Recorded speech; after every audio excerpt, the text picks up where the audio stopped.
Hello, my name is Mae Whittick. Welcome to Her Conversations, Tools for the Awakening. Her is an acronym for Higher Energetic Resonance. This is the optimal state to embody in order to attract our highest desires.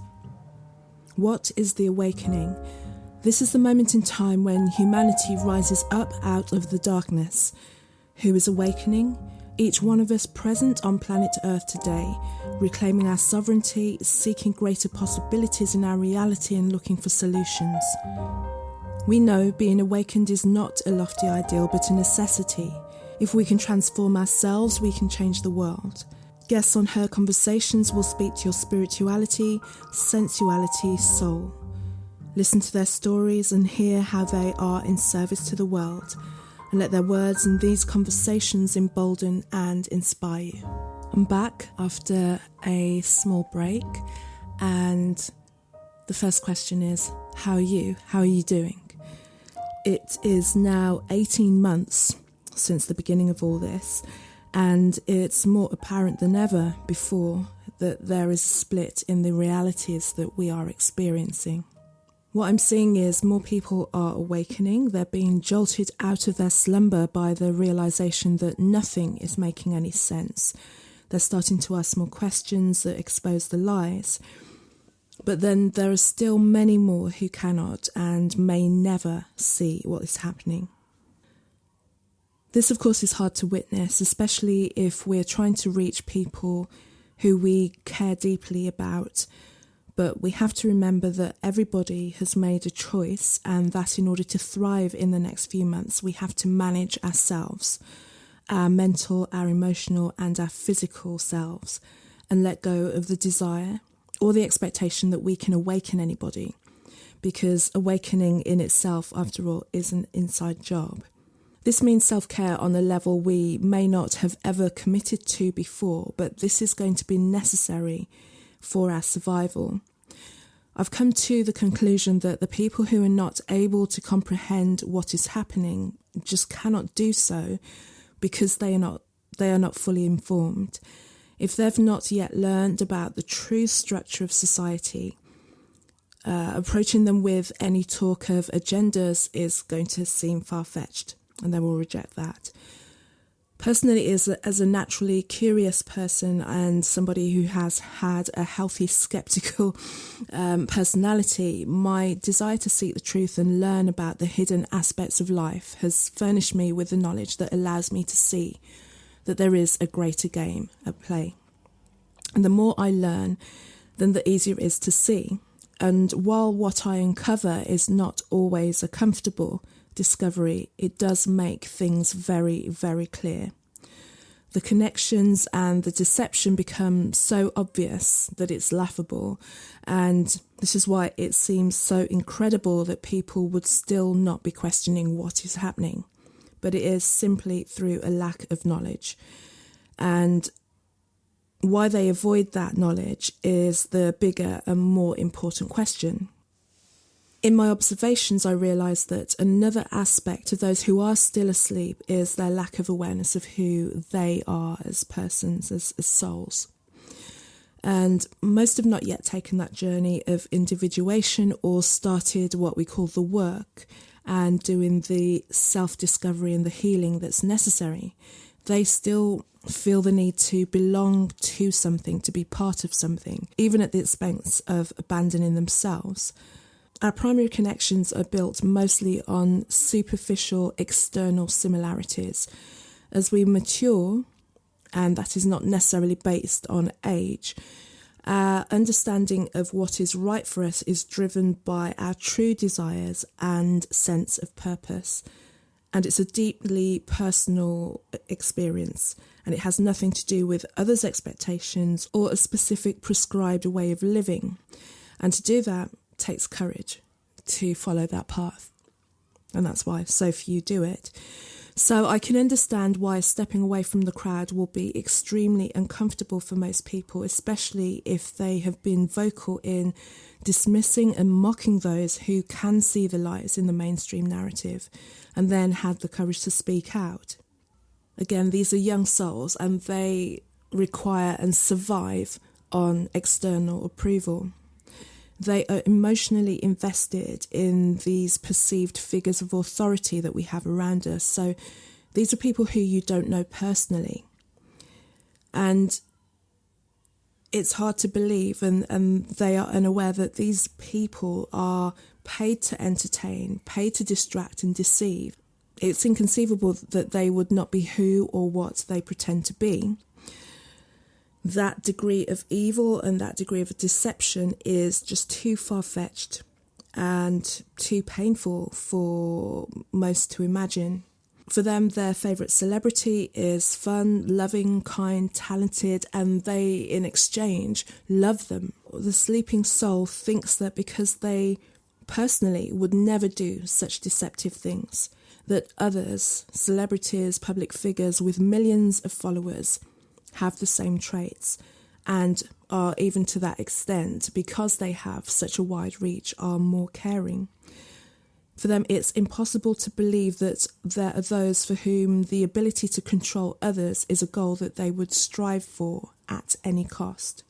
So over the years, as the masses grow to adore these paid actors, they place them on a pedestal, they become deity, false gods, and whatever they do or say is taken as gospel. And the person who has not developed that unshakable knowledge and belief in themselves will not believe that they are able to survive the shame and the blow to their ego that admitting they were fooled will bring. So they will fight against anything that could shatter their world, and inadvertently they become defenders of the system that is determined to bring on their demise. The awakened us, we watch amazed, while even in the face of blatant obvious evidence, they still cannot see. There comes a point when we have to accept that we are causing harms to ourselves by trying to make others see or reason, and that for our own sakes we have to let go, and especially as winter is coming. We are entering into what could be the most testing time of all our lives. This is when we will see who has done the work, who is prepared and developed, and has the fortitude that will be needed to navigate what we're about to step into. So much will be exposed. All of us will be affected, and all of us will suffer losses. Because as it becomes harder to conceal the effects of the shots people have been coerced into taking, the deception will be at peak level, and so will the fear energy. Those who have chosen not to take it will be blamed for creating the suffering, and we can see that already. Unfortunately, many will continue to believe the lies, and the division will be even more apparent.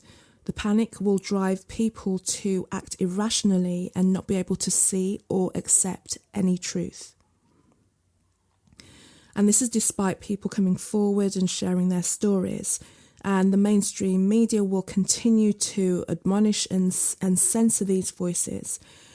This itself should be a red flag, because you are not considered intelligent enough to make up your own mind because of the censorship.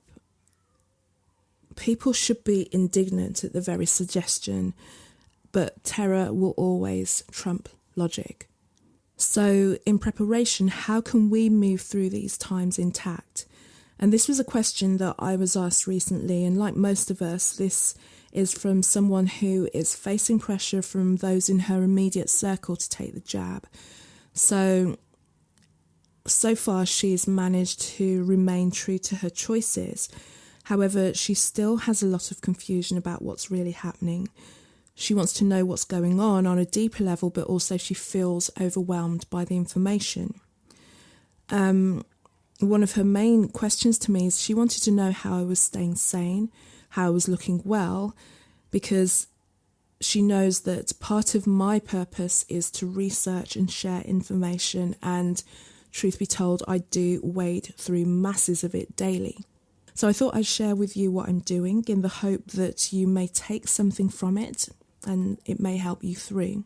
So these are my points of care, and these are my points that I use to make sure that I stay on top of everything and in right mind and in right spirit. Self-care. Self-care is non-negotiable to me, and I strive to cultivate optimal health. So I learn what I need to stay well and be well. And I tune into my body constantly to know what I need to eat on that day. I look at what supplements I need to take. I look at how I need to move. I tap in and find out if I need to rest. And also I choose an activity to strengthen my body. And I've made the commitment to do at least 30 minutes daily. And I treat it as a self-honouring. It's not a chore. I'm enjoying getting stronger, and I'm challenging myself. And in a way, this may be a throwback to my athletics days, but I love the feeling of having a strong, fit body, and the vanity kicks in. I love the look of it too. So also, I know that without my health, I'm not going anywhere, and this is why it's an absolute priority for me. I have a spiritual practice, so I take time to meditate, pray, read scriptures, journal, and for me it's important, it's imperative that I feel connection to my intuition and to God. And I need peace and I need space to be able to do that, and I will, without any apology, at any time of the day, take time to be alone, to feel that and reconnect with that.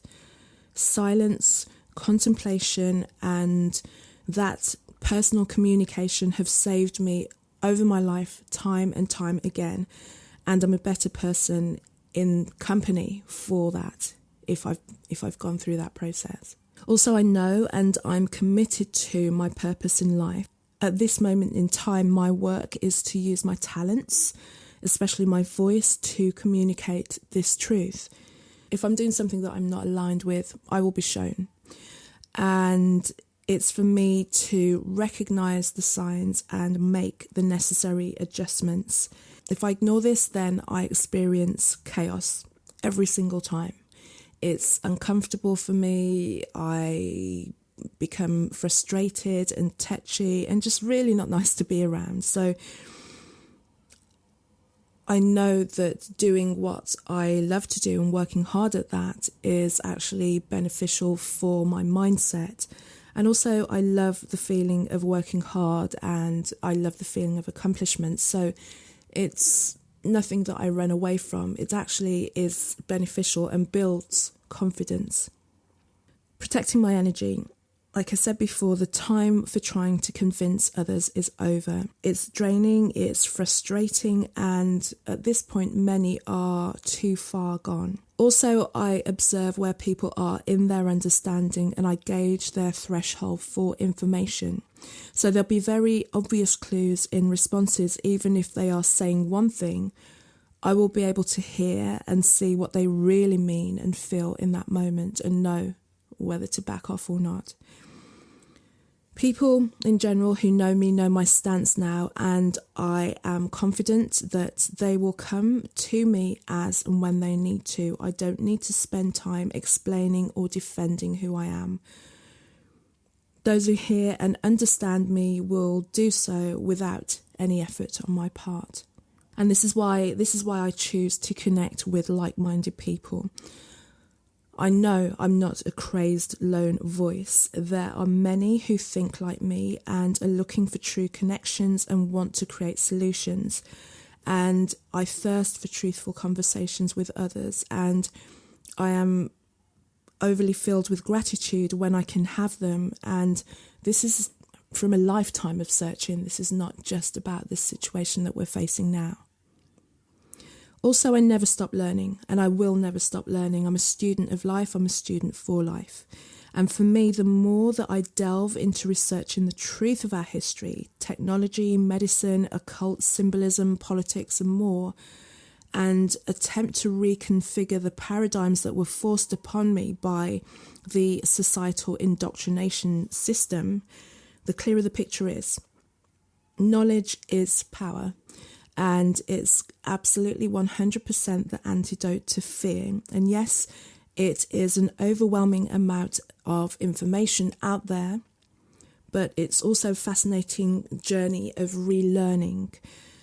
What is hidden is actually very enlightening, and even what may be considered to be dark information, what it does is it paints a much broader picture of what we have been led to believe.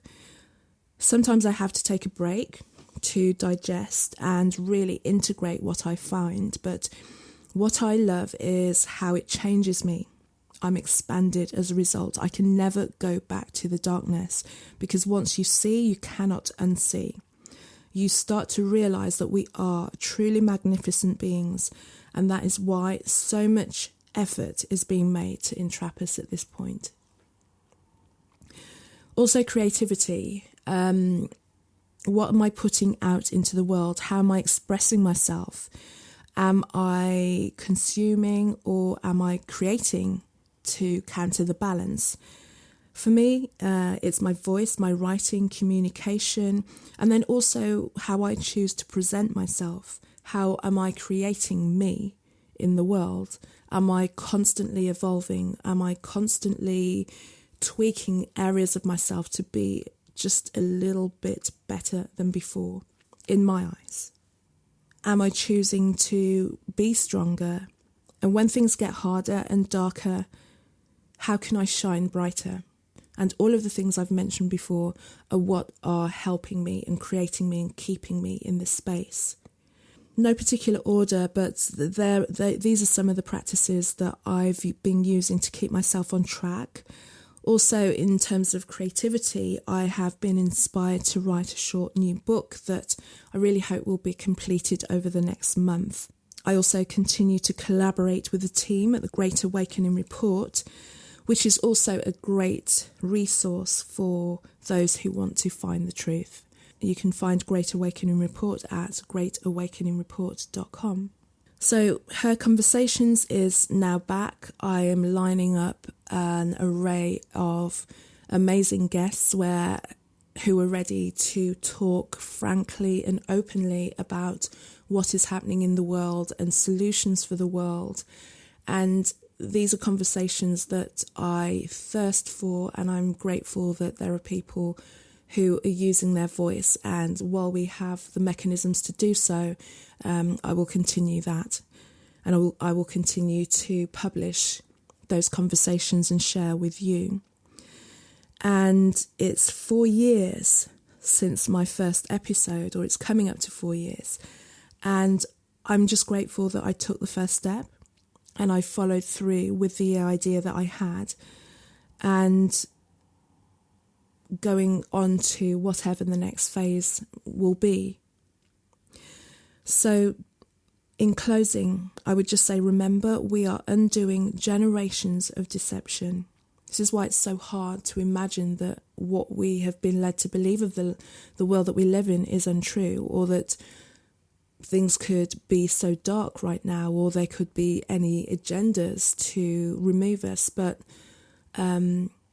lies are being exposed, and when you first meet with the truth, when you've lived under the shadow of a lie for so long, it's very hard to believe. So I totally understand why it takes a moment. Lifting us into the light, it's going to take work. There's no shortcut, and neither would any of us want to take a shortcut. Neither would any of us benefit from a shortcut. We chose to be here at this time. This is a time to bloom and grow through it all. This is the ride of our lives, and I believe there is nothing to fear, despite what we see around us. Truth and love always win. You can find out more about me on my website, which is carolmaewhittick.com. I'm on Facebook under the same name, and on Instagram under Casmic, CAZMICK. So until the next episode and the beautiful array of guests that I'm about to bring to you, take care and thank you.